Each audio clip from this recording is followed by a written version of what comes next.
I was asked to show how I make this wonderful fig brittle. It is fantastic. It's using my dehydrator, and can you hear the crunch? It is brittle. It is just delicious and healthy for you. So I'm going to show you how I made it.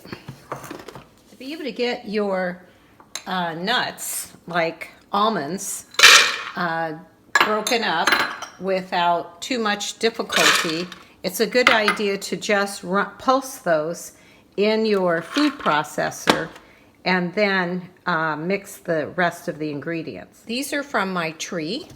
It's a small baby tree. It's in its third year, and it produced and is continuing to produce beautiful figs. So what I'm going to do is I'm going to trim these up and then put them in my food processor. So I have my nuts, and you can pulse them to the size you want. I decided to do it to this amount. With almonds, they're harder, and so sometimes you have to have them smaller. Walnuts are easier. You could pulse them and have them larger pieces. So here they are, all washed and quartered and put in my food processor, ready to go with the S-blade. So I've got these in here, and I'm going to run this. I'm going to run this by itself without any other ingredients, and then I'll put in the rest and we'll finish it off. Run your food processor long enough to get it to be more of a paste, a kind of a thick soup. So that way you can add the other ingredients and quickly marry this together. So I'm going to add my coconut sugar. I'm going to add the nuts. I'm going to add currants. And see this great lid? This is a marvelous lid too for your mason jars. It's easy because it's got that the straight edges and easy to pull off, and it also is leak proof, air proof. It's just marvelous. So I'm going to put in, you can just eyeball it how many currants you want, and that's what it looks like. And then I'm going to finish my lemon. I already put 1/2 in. You can see my lemons are aging. I have 2 Meyer lemon trees, and these are some of the older ones, and I have them year round. They're just fabulous. So I'm doing a whole lemon, and I'm going to put this, I'm going to put this lemon juice in. Lemon always helps create flavor. So I'm going to pulse that, and I'll be back. So it's all been pulsed together, as you can see, and I'm going to use my dehydrator sheets, and I will get those out and show you what to do next. I pour half of it out on this sheet, and I have another sheet. I'll pour the other remaining amount. And to do this, then you just use your hands, your clean hands, and spread it out. And you want to spread it out as evenly as you can, and just make sure you have, I'm going to add a little to my other one, and you put it on your sheet nice and even.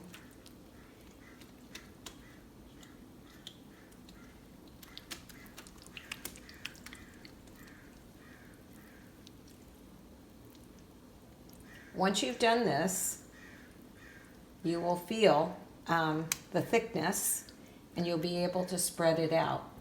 And you don't have to be perfect. It is all going to dehydrate beautifully, and some parts will be thicker than others, but it will all be dried and then become nice and crunchy.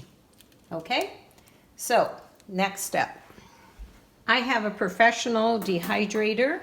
It's called the Sausage Maker 10 Tray, And these are stainless steel grids that help support something as flexible as this inside your dehydrator. So this is the other half. As you can see, that if you fill your food processor, like I did, with a quantity, you usually get 2 trays out of it, and which is great.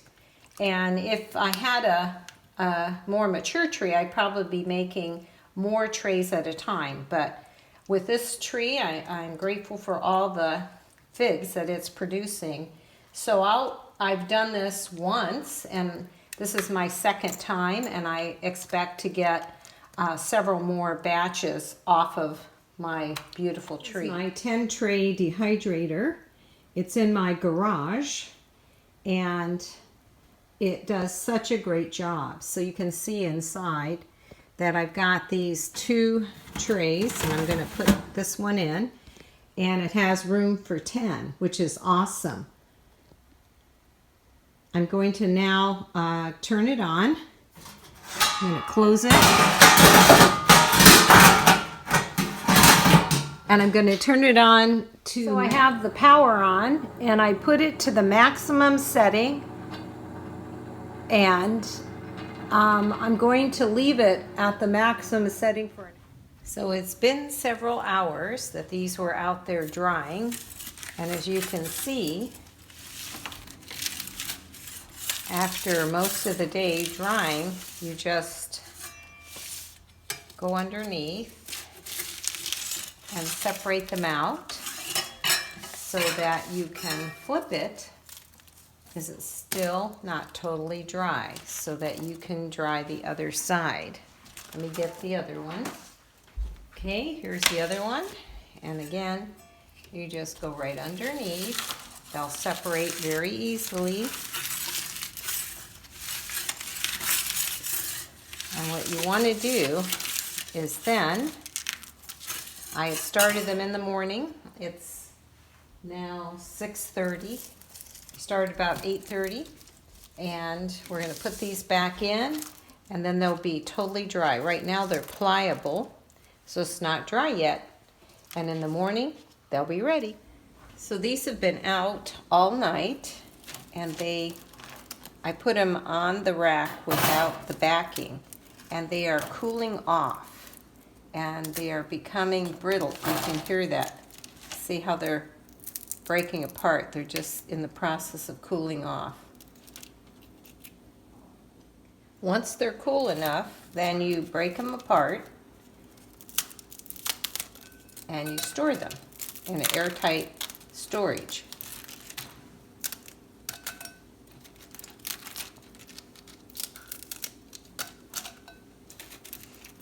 That's all there is to it, making fig brittle.